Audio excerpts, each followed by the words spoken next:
radicalization among youth and the grouping needing to take steps to prevent just that. This message comes at a time when expansion of BRICS is on the agenda and Pakistan is pushing forward with its long-standing bid for a BRICS membership. That perhaps set the tone for what was to come right after that on the docket for the Prime Minister, a sit-down with China which is currently underway. A bilateral meeting between Prime Minister Modi and President Xi Jinping comes after 5 years after they last met. It also comes 4 years since the two countries were engaged in the worst clash that India and China have seen at the line of actual control. Now, ties have been frosty since 2020.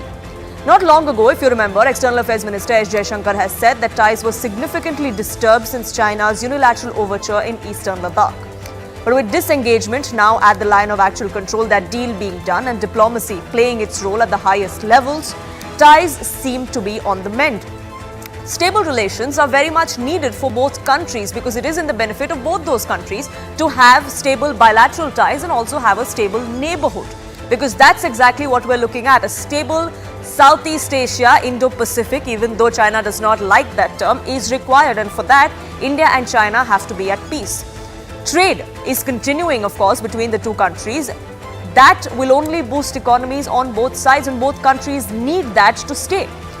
A unified fight for the global south is also what's required, especially at a time when China is trying to realign itself, trying to be the leader of the pack as far as a global realignment is concerned.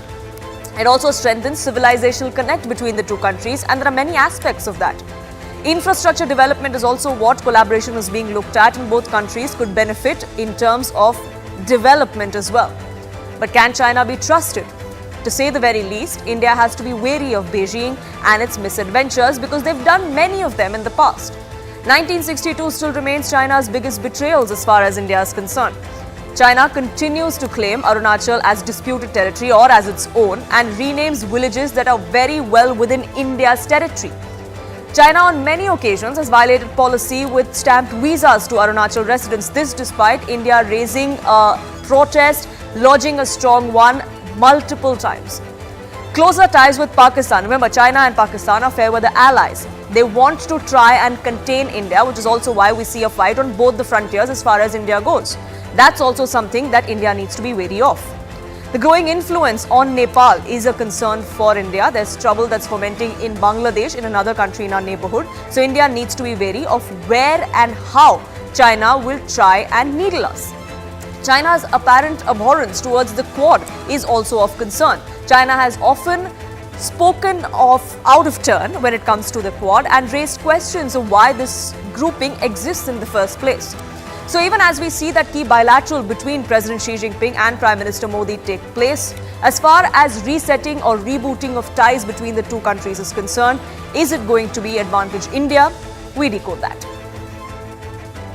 BRICS विश्व की 40% मानवता और लगभग 30% अर्थव्यवस्था का प्रतिनिधित्व करता है। यह संगठन वैश्विक चुनौतियों का सामना करने के लिए और अधिक प्रभावी माध्यम बनकर के उभरेगा। हमारी विविधता और मल्टीपोलैरिटी में हमारा दृढ़ विश्वास हमारी ताकत है।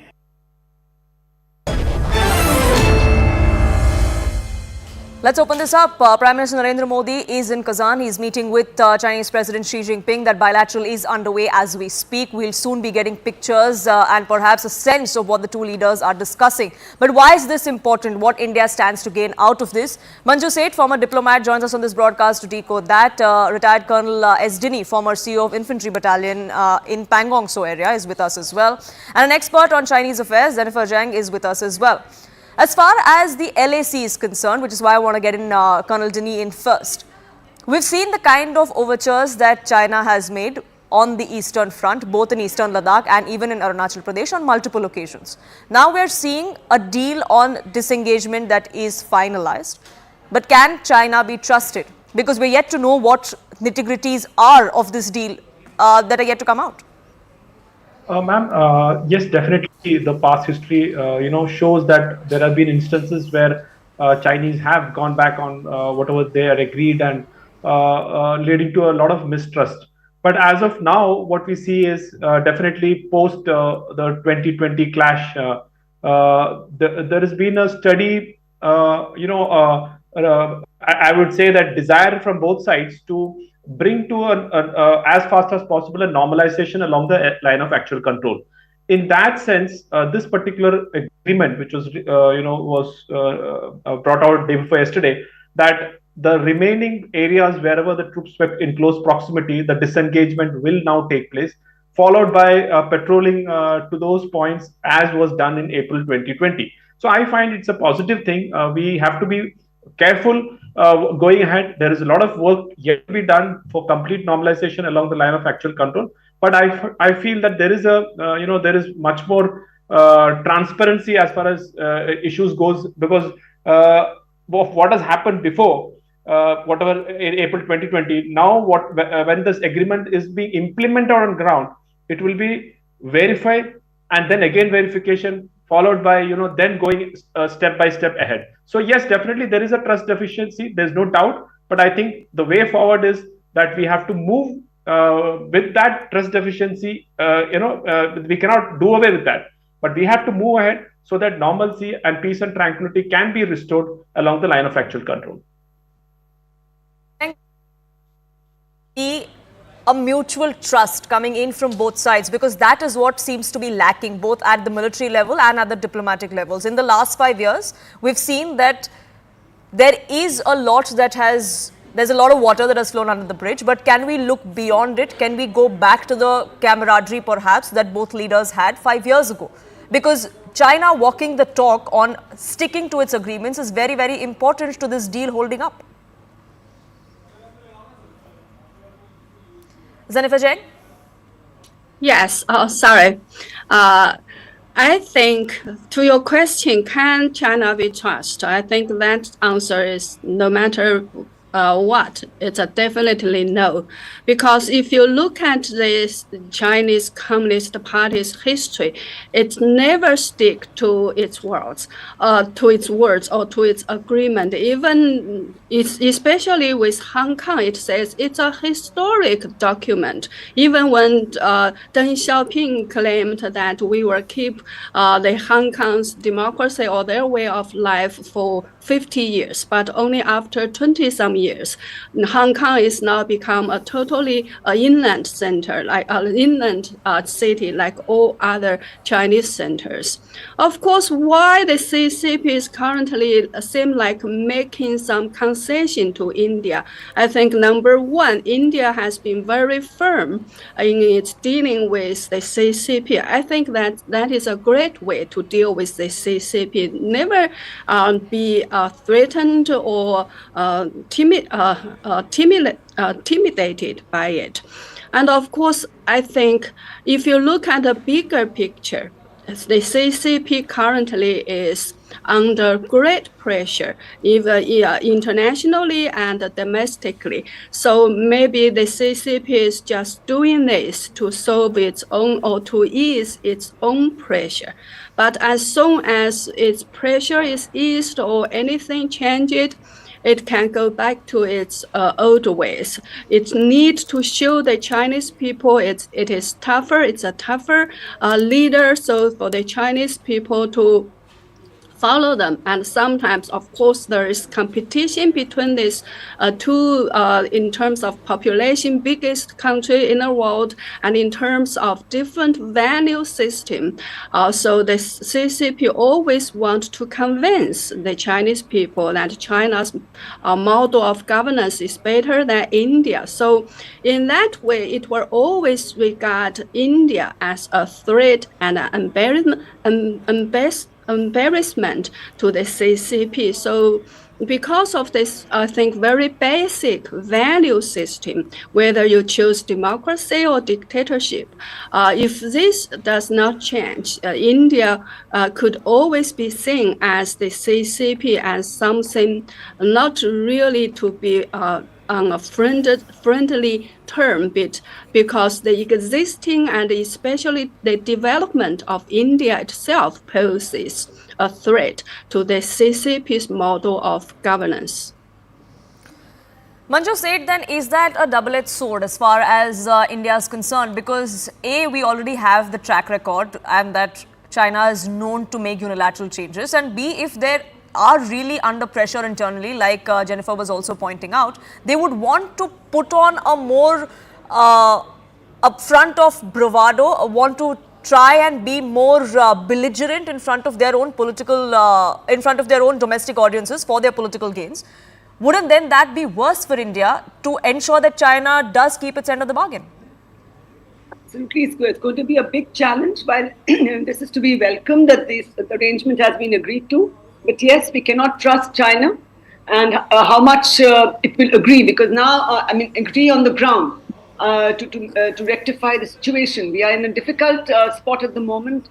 Yes, agreement for the arrangement has been reached, but how will they implement it on the ground? Will they move back? What will they do? Will they allow full access again to the Indian side for for patrolling rights? They've said we have agreed to it, but we don't know to what extent it will be implemented on the ground, especially by the Chinese side. Given that they have a history of seeing, of committing and then seeing whether they want to go ahead with it or not, because I think they perceive it in their interest to keep India sort of on the, to keep needling India, as you rightly said in the beginning. They like to do that so that, India does not, and as Jennifer also said, they do not want to send a message. They want to send a message to their people that India cannot be better than us, their growth model, they cannot match us, they cannot match our might, our economic clout, etc. But yes, right now there are economic issues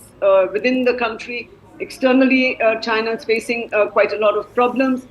So they would like, and also their, their sort of so-called debt diplomacy around the world, the BRI projects, etc. All of them are not doing so well. There are some sort of obstacles coming in the way. They were expecting everything would happen very quickly, but it hasn't gone the way that they planned. So I think they're all these factors. And of course, India putting some kind of restrictions on their investments and on trade. All these factors have played a role in China rethinking its approach to this long-standing issue. And of course, the many rounds of diplomatic and military talks that have gone on over the last few years, all that has resulted in some kind of resolution, finding a resolution to this issue. And we hope that it will be implemented. But yes, we have to be cautious. We have to approach this with a very careful kind of, welcome, should I say, and see if we can, ensure that it's more long term. But I'm not sure it will be very long term. We cannot say, because if China decides that, it's not in their interest to go ahead with it fully, they will do accordingly. They will, take action accordingly. So I think India has to be very careful and cautious with the agreement, and restoring trust with China is going to be a little difficult given the past history. But I think China might want it to be trusted. So let's see if it's how its actions are in the coming months. Also, having India on its side, Jennifer, would be important for China as well. We are seeing there is a different kind of regrouping or different kind of realignment that's happening worldwide. India is also sending the message that, it's not just the West, but we have friends elsewhere and we're not scared to use them when it comes to putting India's interests first. So having India on China's side is also important for China to try and put out a message to the world that there is a possibility that there could be realignment that is not dominated by the West. Of course, I think the establishment of the BRICS itself is some kind of another organization opposed to what is existing or dominated by the West. I just read this Xi Jinping's full speech at the BRICS meeting. So I think in his speech, he emphasizes we want a peaceful BRICS, we want a green BRICS, we want innovation, and this and that. He also talks about they were established 10 overseas learning center and to provide the opportunities to 1,000 educational whatever staff for the training. I think, of course, at the in terms of the current situation and the challenge the CCP is facing, to have a stable relationship with India will, of course, do it good. The trade, in recent years, because of the tension, the trade between India and China has been decreased. And I think this, of course, from the trade issue, it will want to increase. And more importantly, I think the dominating issue for the CCP and especially for Xi Jinping is Taiwan, and also the relationship with Russia, and so it was revealed that the CCP, Russia, and North Korea has reached some kind of secret agreement for the North Korea to send 100,000 special troops to assist Russia in its battle with the Ukraine. The CCP were going to equip to provide all military gears for this 100,000 North Korea soldiers. So for the CCP, the big picture is it wants to keep the war between Russia and Ukraine going, and also it wants to keep the U.S. busy in the Middle East. That's why it has been assisting Hamas, Hezbollah in Middle East. So to keep the U.S. busy, so it can, when it decided to take on or attack Taiwan, it has the opportunity to win that war immediately, so that the Xi Jinping can gain his forever leadership in the party, and that's and also to bring China into a war status could be the only solution they see for its all kind of crisis inside China. So to achieve this dominating goal, I think a stable relationship, especially a peaceful relationship with India, is important to China, so they don't have to face a double war in both sides of China. Absolutely. And as far as the LAC is concerned, Colonel Denny, this is just one aspect of it. This is the 1D of the 3 Ds that we want to focus on. Disengagement is what is the deal that has been agreed upon. We're still yet to get details of what exactly that entails, because we know that patrolling rights have been granted to both sides, but till what point do we go in that patrolling? Because that is something that China had also unilaterally tried to change. But the other 2 aspects, as far as de-escalation and de-induction or demilitarization is concerned, is that going to be a long road ahead? Or do you think now that we're seeing bilateral ties at the highest levels with President Xi Jinping meeting Prime Minister, that could be fast forwarded as well? Ma'am, I do believe that it will take some time for the complete normalization of the situation along the line of actual control. As you rightly mentioned, that this is the first step. The disengagement process would be completed at the last remaining 2 friction points of Depsang and Demchok after this agreement, which was reached day before yesterday. Now, after that, yes, there has to be de-escalation which has to take place. For that, patrolling and such like confidence building measures has to be taken on ground along the line of actual control. And simultaneously, or maybe after that, there will be a de-induction process which will take place. And then probably we can, take a realistic assessment or make a realistic assessment that now, yes, the things have normalized. But till that time, it is, situations, it will be very difficult to predict that everything will be smooth. Because we have seen that this area we have now taken care of, but the entire border with India, with China is something which is has always been there is a dispute somewhere or the other. So sometimes it could well happen that in some other area something else can come up. So we have to be very cautious, and I think that is fairly understood at the tactical level, at the ground level, that whatever we do with China, we have to be extra cautious.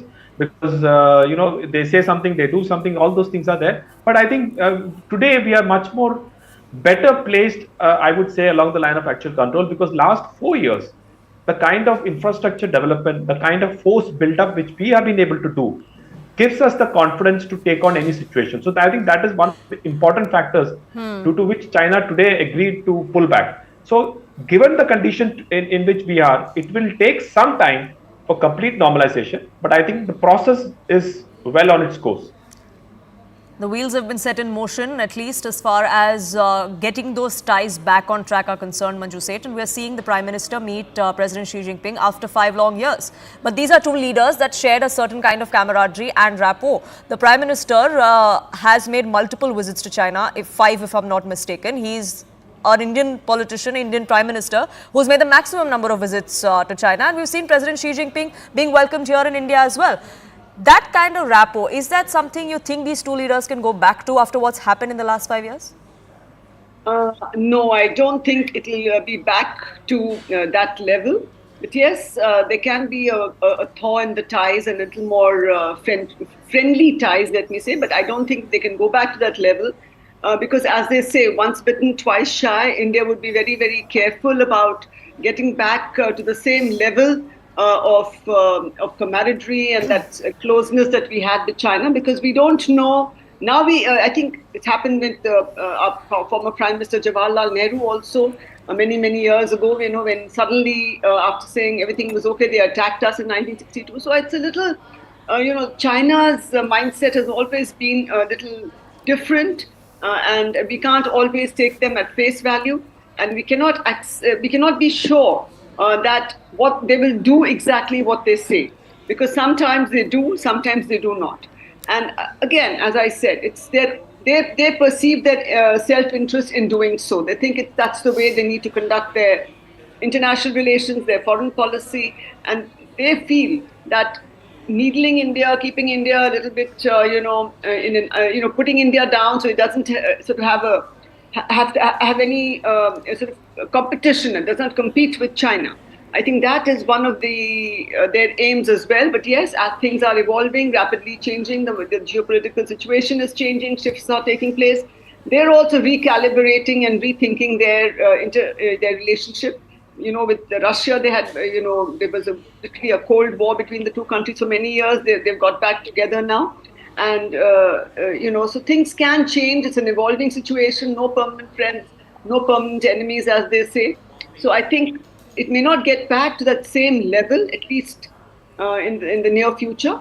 But we cannot be sure if things, evolve and things change, given that the kind of challenges that that India faces and all countries are facing at this point of time. When the situation will change and how things will be recalibrated, we cannot say. But I'm not sure it will get back to the same, level that it was at before. Once bitten, twice shy, but there's hope and there seems to be a thaw in ties. There is seemingly a mend as far as the two countries are concerned. We hope that continues, especially after this bilateral meeting between the two leaders. What we're learning is that the bilateral in Kazan between President Xi Jinping and Prime Minister Modi has just concluded. We'll get more details coming out. But as we get you those details, I want to get in Jennifer Zheng in as well. As far as the Chinese side is concerned, we've discussed what their domestic compulsions may be. But why is it that we see this kind of flip-flop, so to say? Because there is, on one hand, they want to try and put this front of bravado. On the other, it looks like China has blinked or has been the first one to blink as far as this instance goes. I think its domestic challenge is too much. There's also another possibility. There has been always rumors for the past several months that Xi Jinping suffered a stroke during the third plenary meeting, and that after that he got some setback or got some pushback from other forces in the party, and so they are gradually trying to fade him out of Chinese politics. So that's why you see some kind of softened status in some of international affairs and as well as domestic policy.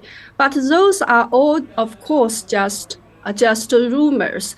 I think in terms of its official media rhetoric about relationship with India, just before this interview, I checked the Chinese media. One, they didn't report anything about this upcoming talk with Modi.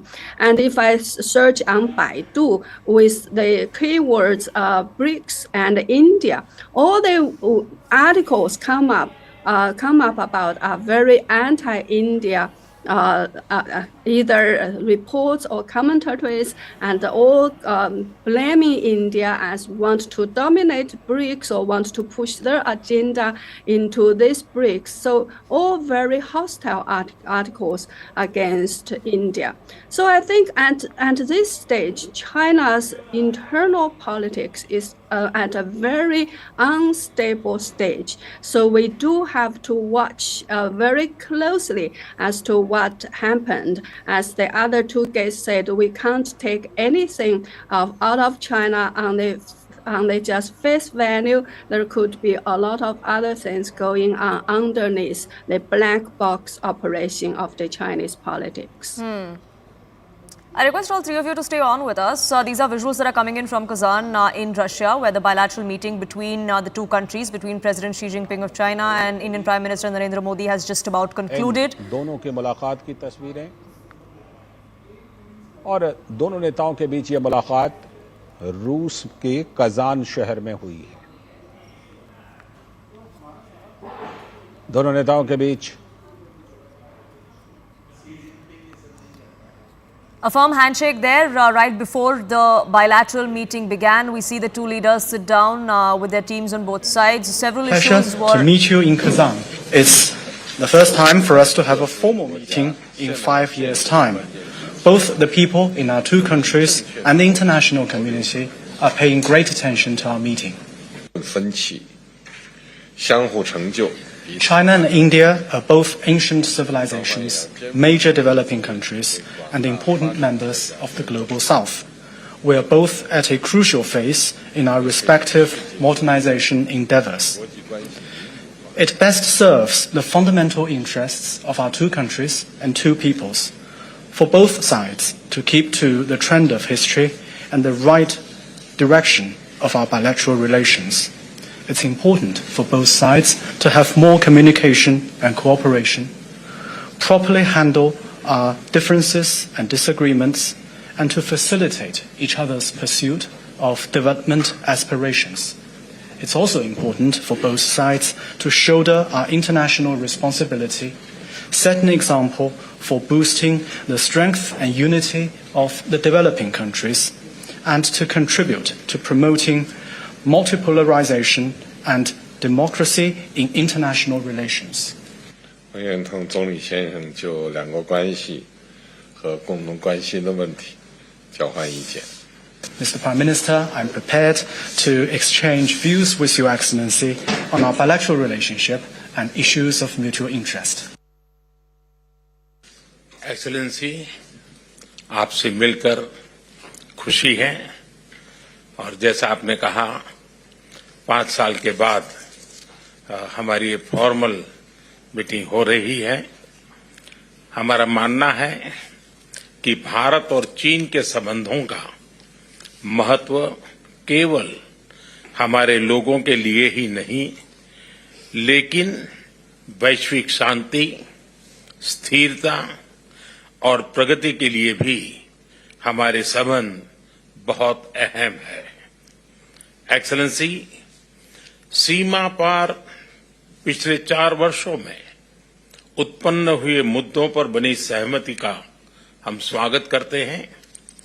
सीमा पर शांति और स्थिरता बनाए रखना हमारी प्राथमिकता रहनी चाहिए।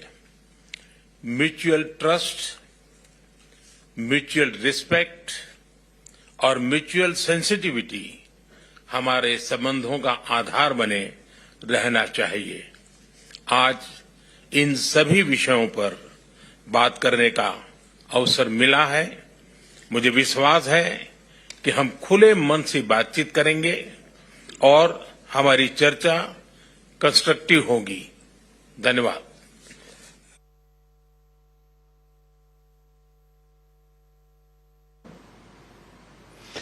तो दोनों नेताओं के बीच ये मुलाकात हुई है रूस के remarks of both those leaders there before the bilateral. The Prime Minister making it very clear that what's transpired at the line of actual control in the last 4 years needs to be amended. We welcome the step that has been taken as far as disengagement at the line of actual control is concerned.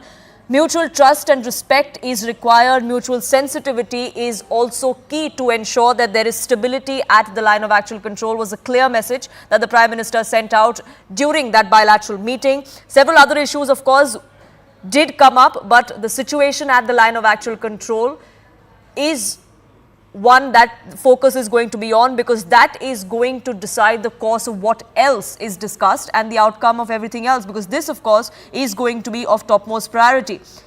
Relations between India and China needs to be stable, not just for the two countries, but also for global peace, is what the Prime Minister said. Let's listen into that comment once again. Excellency, आपसे मिलकर खुशी है, और जैसा आपने कहा 5 साल के बाद हमारी फॉर्मल मीटिंग हो रही है।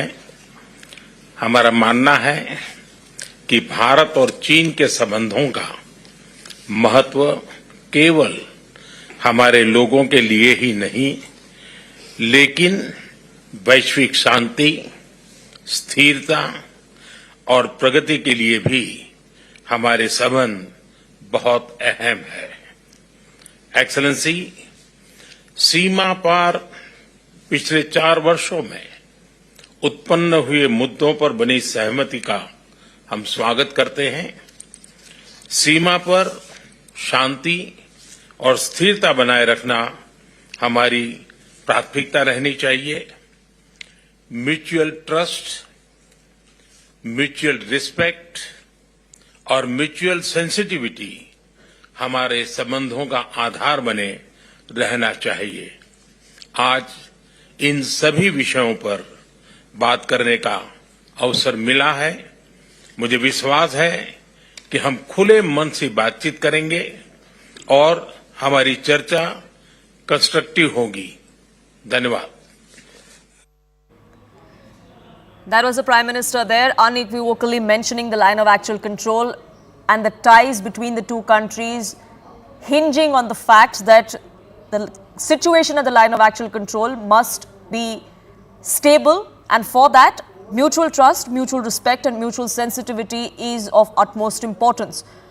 Manju Seth and Colonel Dinny continue to be with us. Manju Seth, if you heard both the comments that came to the fore, it's interesting the kind of comments that came to the fore from Xi Jinping. But Prime Minister Modi was very clear.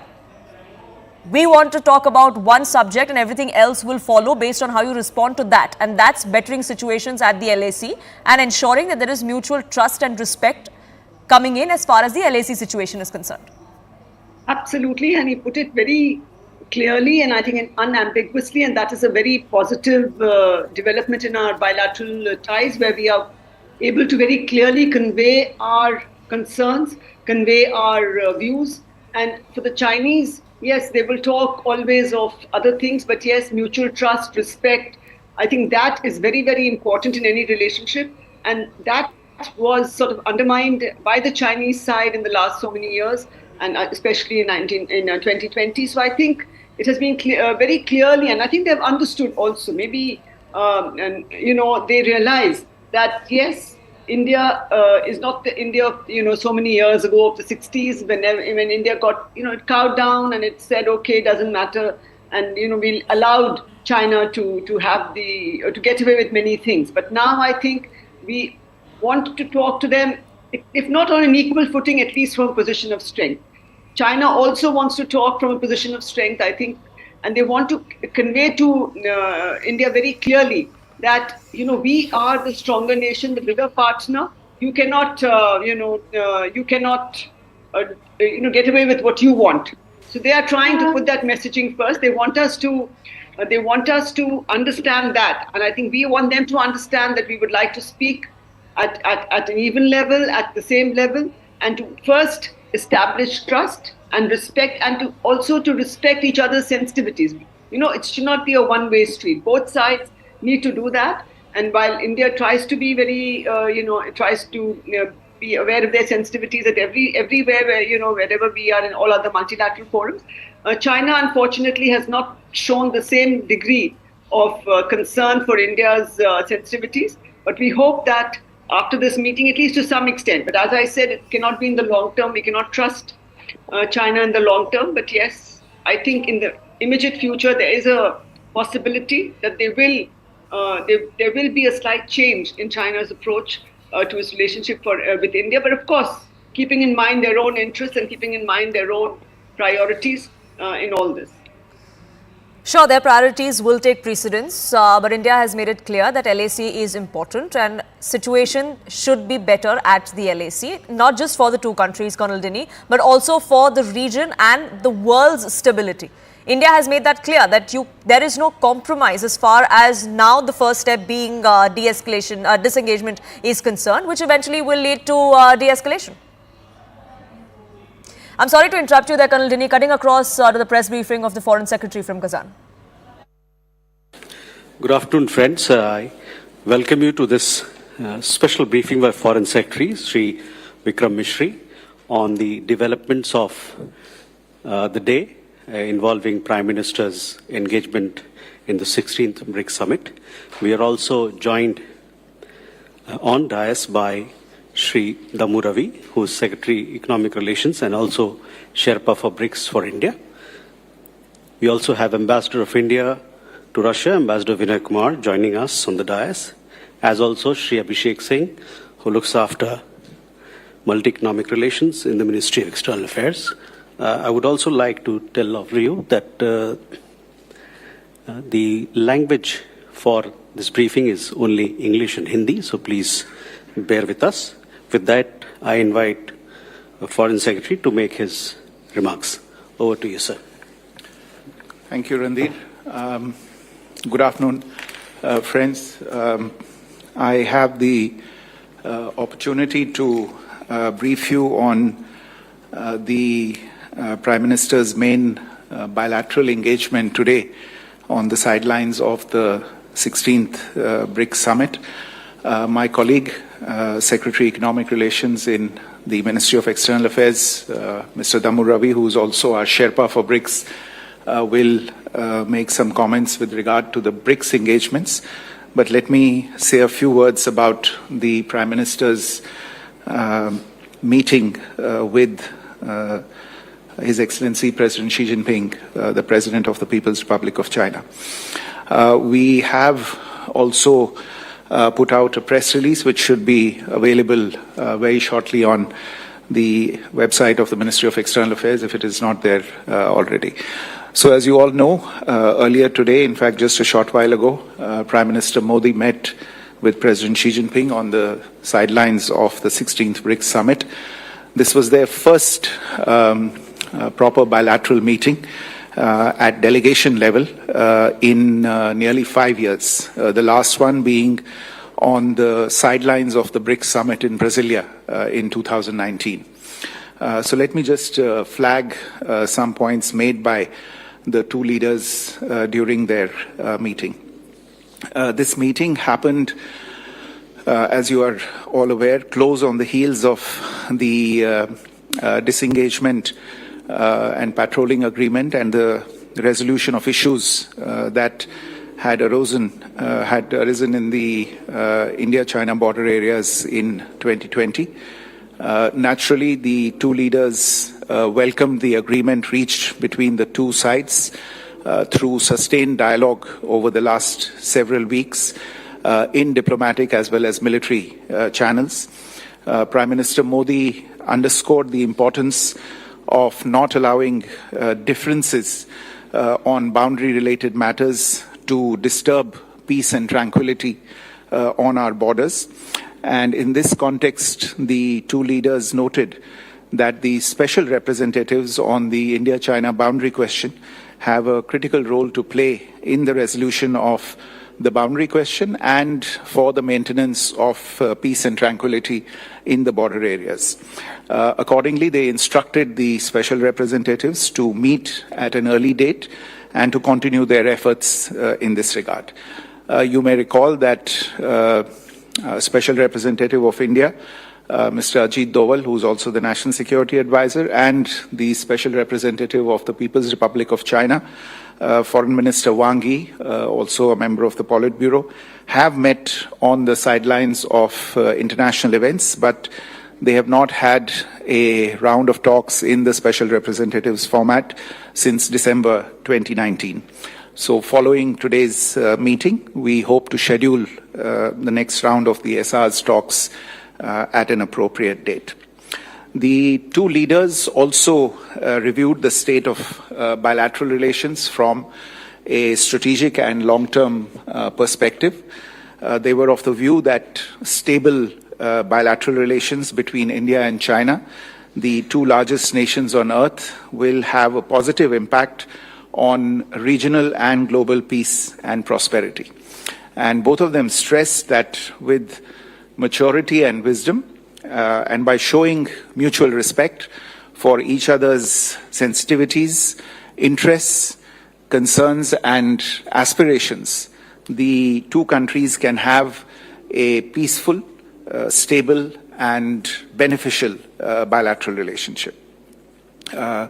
As we have maintained during the last 4 years, the restoration of peace and tranquility in the border areas will create space for returning us towards the path of normalization of our bilateral relations.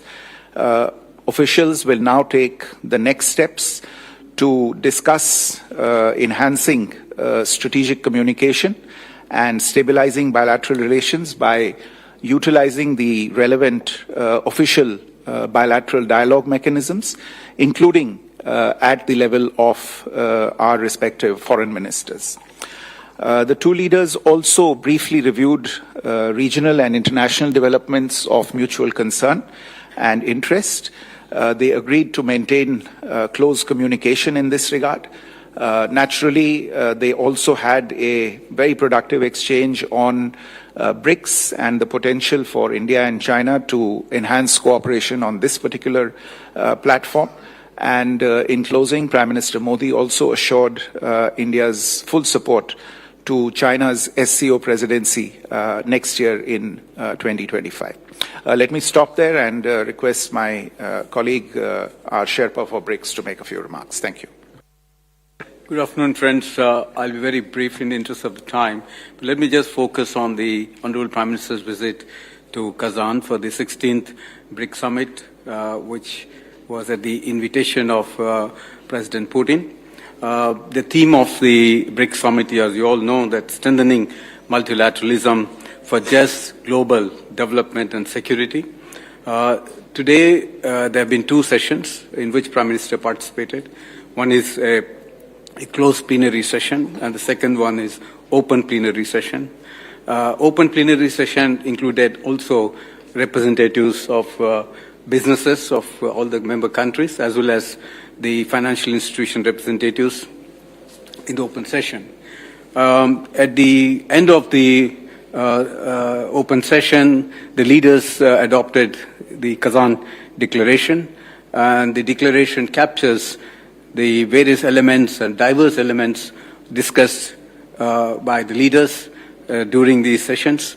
It recognizes the reform for the UN and multilateral institutions. In particular, it recognizes the Johannesburg Declaration and reaffirmed the support for member countries' aspiration to be permanent members of the UN Security Council. Cooperation in the financial sector was another element, which also included elements like payment settlements in national currencies. And climate change was another area of interest for all the leaders. There was a lot of views expressed, and also combating terrorism. Prime Minister, in his remarks, clearly brought out the importance of people-centric BRICS cooperation. That was his emphasis, and the fact that the leaders have agreed to finalize list of partner countries in the expanded BRICS membership. It was welcomed. The modalities have also been finalized. So with the expansion of the BRICS, as you all know, that this is the first time that BRICS in an expanded format are meeting. The 9 members currently which have met this time. So you will have an additional partner countries. The list will be out in the net. So what it means to us is also inclusivity, diversity in the BRICS, and brings in the dimension of the global south right in the center of the BRICS discussions and discourse. So development becomes central. Prime Minister's remarks included the importance of global south. He also mentioned about the India's initiatives that have been appreciated within BRICS. For example, the Startup Forum, the skilled workforce, the Research and Development Vaccine Center, digital health, and the digital public infrastructure solutions, which are low-cost solutions for the interest of the countries of the global south.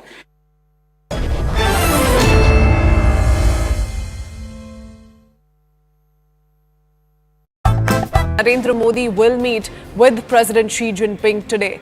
This, of course, on the sidelines of the BRICS summit. Currently, the plenary session is underway where BRICS leaders are present. A short while ago, BRICS family photo was also taken, and we've been keeping up with those visuals coming in from Kazan in Russia. Now, the upcoming Modi-Xi meeting today marks the first face-to-face encounter between the two leaders since 2019. This was much before the Galwan episode, remember. Notably, this is the third time India and China have addressed border issues ahead of a multilateral summit, having done so in 2017 and 2022 as well. While specific details of the agreement remain undisclosed, it aims to prevent future clashes and return troops to their positions before the 2020 standoff.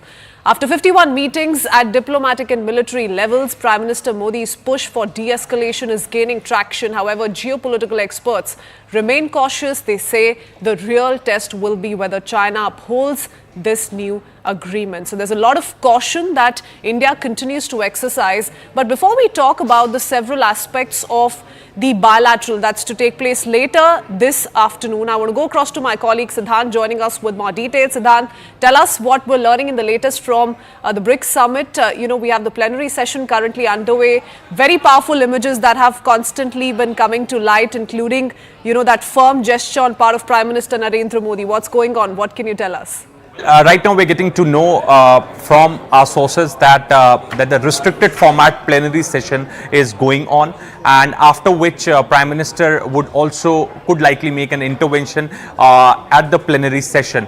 Now all the leaders have already arrived at the venue, and in fact there was a group photograph, family photograph also of the BRICS family, and in fact Prime Minister Modi could be seen standing next to President Putin, and on the other side, Chinese President Xi Jinping was standing. Perhaps a very powerful message that these three leaders are sending out to the world, to the Western world especially. Also, in fact, let's draw the viewers' attention to the photographs which has been released by the BRICS Secretariat yesterday, in which the three of these leaders, the founding members of BRICS, having a candid moment and enjoying concert in Kazan. Those were the really powerful photographs, and perhaps that is how President Putin wanted the BRICS to happen, because it's an opportunity for President Putin, because he wanted this platform, he wanted this global platform to send a message to the West that, look, the West, as West was trying to corner President Putin, but the message is that my partners and my friends are still very much with me, and look, all have arrived to attend the BRICS summit.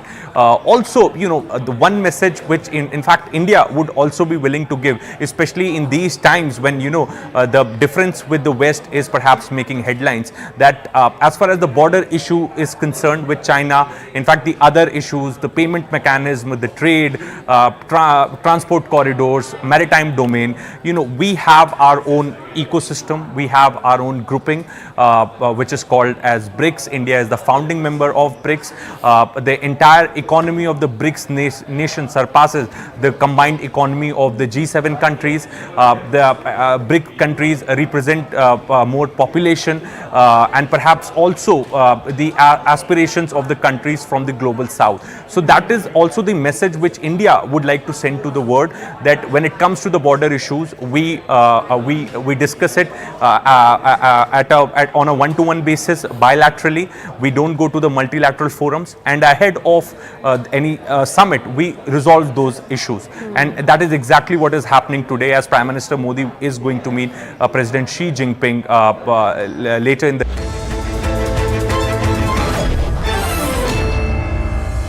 Thank you for staying with us. Amid frosty ties, we finally saw India and China come up with a disengagement deal at the line of actual control, after which today Prime Minister Narendra Modi met with Chinese President Xi Jinping in a bilateral that the two leaders held 5 years on. This happened on the sidelines of the BRICS summit in Kazan in Russia. In their opening remarks, Prime Minister Narendra Modi made it very clear that the situation at the line of actual control must improve. There is a need for mutual trust, for mutual respect and mutual sensitivity, and stability at the line of actual control is important not just for the two countries but for peace in the entire region and for the entire world. Listen in to those opening remarks before the bilateral began. Excellency, आपसे मिलकर खुशी है, और जैसा आपने कहा 5 साल के बाद हमारी ये फॉर्मल मीटिंग हो रही है। हमारा मानना है कि भारत और चीन के संबंधों का महत्व केवल हमारे लोगों के लिए ही नहीं, लेकिन वैश्विक शांति, स्थिरता और प्रगति के लिए भी हमारे संबंध बहुत अहम है। एक्सेलेंसी, सीमा पार पिछले 4 वर्षों में उत्पन्न हुए मुद्दों पर बनी सहमति का हम स्वागत करते हैं। सीमा पर शांति और स्थिरता बनाए रखना हमारी प्राथमिकता रहनी चाहिए। म्यूचुअल ट्रस्ट, म्यूचुअल रिस्पेक्ट और म्यूचुअल सेंसिटिविटी हमारे संबंधों का आधार बने रहना चाहिए। आज इन सभी विषयों पर बात करने का अवसर मिला है। मुझे विश्वास है कि हम खुले मन से बातचीत करेंगे और हमारी चर्चा कंस्ट्रक्टिव होगी। धन्यवाद। Constructive dialogue is required between the two countries, but that's also based on the fact that the line of actual control is respected. There is no unilateral change that is made by China like they tried 4 years ago, when both the countries in perhaps their history have seen the worst clash at the line of actual control, when we saw the Galwan clash take place in 2020. Can ties reboot between the two countries, both militarily and diplomatically? Well, the hope is, of course, that China keeps the end of their bargain. And on that note, I thank you for joining us here on this edition of Plain Speak.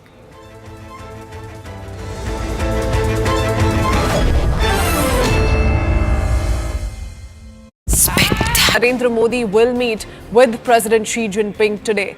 This, of course, on the sidelines of the BRICS summit. Currently, the plenary session is underway where BRICS leaders are present. A short while ago, BRICS family photo was also taken, and we've been keeping up with those visuals coming in from Kazan in Russia. Now, the upcoming Modi-Xi meeting today marks the first face-to-face encounter between the two leaders since 2019. This was much before the Galwan episode, remember. Notably, this is the third time India and China have addressed border issues ahead of a multilateral summit, having done so in 2017 and 2022 as well. While specific details of the agreement remain undisclosed, it aims to prevent future clashes and return troops to their positions before the 2020 standoff. After 51 meetings at diplomatic and military levels, Prime Minister Modi's push for de-escalation is gaining traction. However, geopolitical experts remain cautious. They say the real test will be whether China upholds this new agreement. So there's a lot of caution that India continues to exercise. But before we talk about the several aspects of the bilateral that's to take place later this afternoon. I want to go across to my colleague Siddhant joining us with more details. Siddhant, tell us what we're learning in the latest from the BRICS summit. We have the plenary session currently underway. Very powerful images that have constantly been coming to light, including, that firm gesture on part of Prime Minister Narendra Modi. What's going on? What can you tell us? Right now, we're getting to know from our sources that the restricted format plenary session is going on, and after which Prime Minister could likely make an intervention at the plenary session. Now, all the leaders have already arrived at the venue, and in fact, there was a group photograph, family photograph also of the BRICS family, and in fact, Prime Minister Modi could be seen standing next to President Putin, and on the other side, Chinese President Xi Jinping was standing. Perhaps a very powerful message that these three leaders are sending out to the world, to the Western world especially. Also, in fact, let's draw the viewers' attention to the photographs which has been released by the BRICS Secretariat yesterday, in which the three of these leaders, the founding members of BRICS, having a candid moment and enjoying concert in Kazan. Those were the really powerful photographs, and perhaps that is how President Putin wanted the BRICS to happen, because it's an opportunity for President Putin, because he wanted this platform, he wanted this global platform to send a message to the West that, look, the West, as West was trying to corner President Putin, but the message is that my partners and my friends are still very much with me, and look, all have arrived to attend the BRICS summit. Also, the one message which in fact India would also be willing to give, especially in these times when the difference with the West is perhaps making headlines, that as far as the border issue is concerned with China, in fact the other issues, the payment mechanism, the trade, transport corridors, maritime domain, we have our own ecosystem, we have our own grouping which is called as BRICS. India is the founding member of BRICS. The entire economy of the BRICS nation surpasses the combined economy of the G7 countries. The BRIC countries represent more population and perhaps also the aspirations of the countries from the global south. So that is also the message which India would like to send to the world, that when it comes to the border issues, we discuss it on a one-to-one basis bilaterally. We don't go to the multilateral forums, and ahead of any summit we resolve those issues. And that is exactly what is happening today, as Prime Minister Modi is going to meet President Xi Jinping later in the day, and after which the patrolling arrangements could get announced by both the sides. So it's a lot of messaging, lot of optics, and this particular optics will perhaps work in India's favor. And also for the multipolar world, this was something which one geopolitical expert told me a few days back, that for a multipolar world, a strong Russia is very important. And India is perhaps walking on that path, that a weaker Russia will always tilt more towards China. A stronger Russia is important for India and is in India's interest. And also, if India talks about multipolarity, then for a multipolar world, a strong Russia is very, very important. And India believes in that. And this is a reason that despite so many sanctions, despite so many countries coming forward to speak against Putin and Russia for the war in Ukraine, India continued buying oil from Russia, because India believes in multipolarity, and India also knows that a weaker Russia will tilt more towards China, and to maintain the multipolar world, a stronger Russia is very, very important. And this is the reason that Prime Minister Modi is in Kazan today. Perhaps he had a chat with President Putin yesterday, the bilateral meeting both leaders had, after which he met Iranian President Pezeshkian. That was the first meeting between the two leaders. In fact, Prime Minister Modi invited Pezeshkian to come to India, and President Pezeshkian accepted Prime Minister Modi's invite. So this grouping is completely different from the grouping of G7 and the Western world, and India's policy is multi-aligned, and that is what India is practicing. And interestingly, Siddhant, that's a warning that's coming from several foreign policy experts that BRICS must not end up being an anti-West group. Narendra Modi will meet with President Xi Jinping today. This, of course, on the sidelines of the BRICS summit. Currently, the plenary session is underway where BRICS leaders are present. A short while ago, BRICS family photo was also taken, and we've been keeping up with those visuals coming in from Kazan in Russia. Now, the upcoming Modi-Xi meeting today marks the first face-to-face encounter between the two leaders since 2019. This was much before the Galwan episode, remember. Notably, this is the third time India and China have addressed border issues ahead of a multilateral summit.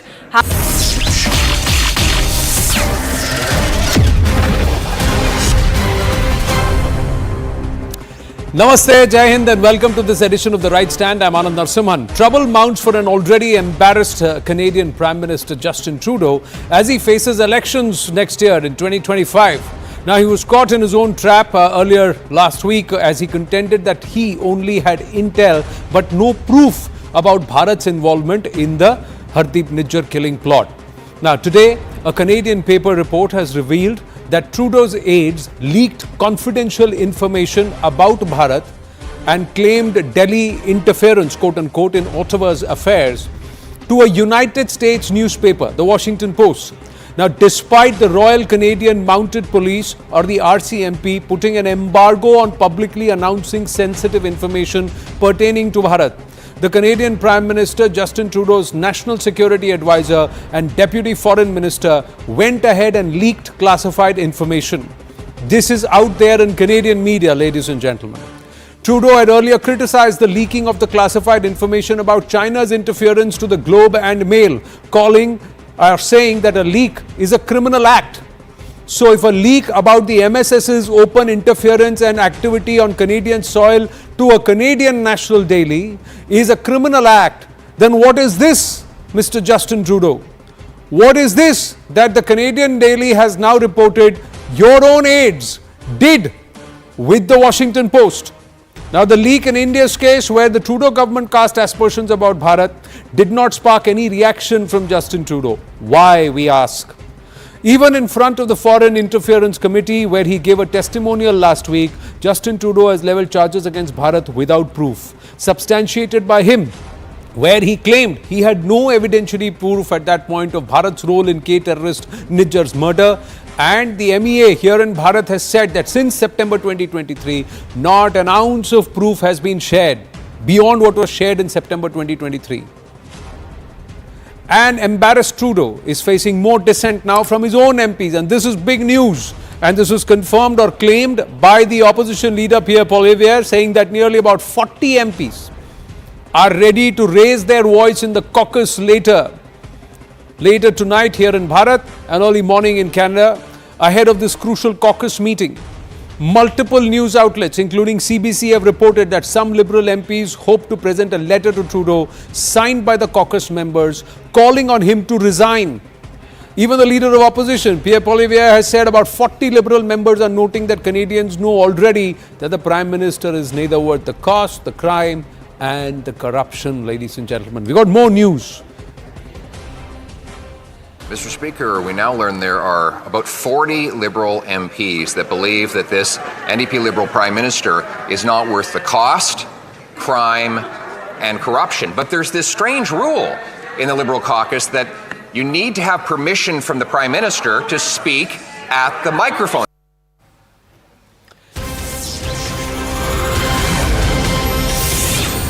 Now, according to intel sources, the Trudeau government named outgoing High Commissioner Sanjay Verma under political compulsions and as part of a conspiracy to please the Khalistanis or the K-goons or the lot that is there within the Canadian polity and administration.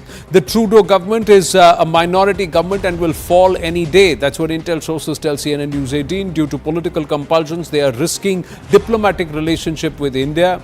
Naming Sanjay Verma as a person of interest is nothing but a desperate desperate attempt to show that they are doing everything possible against Bharat. The sources said that India has been seeking evidence in the Niger case for the past 1 year, but there has been no response in black and white. The sources said that Canada is becoming the hub of gangsters and Khalistani goons and criminals who are given shelter, visa and citizenship on fast-track basis. The Indian government is very clear that the Trudeau government is not cooperating on many extradition requests that we have made. Pannoon is threatening Indian diplomats on social media and running illegal activities in India on a daily basis, but no action has been taken. And there is more, ladies and gentlemen.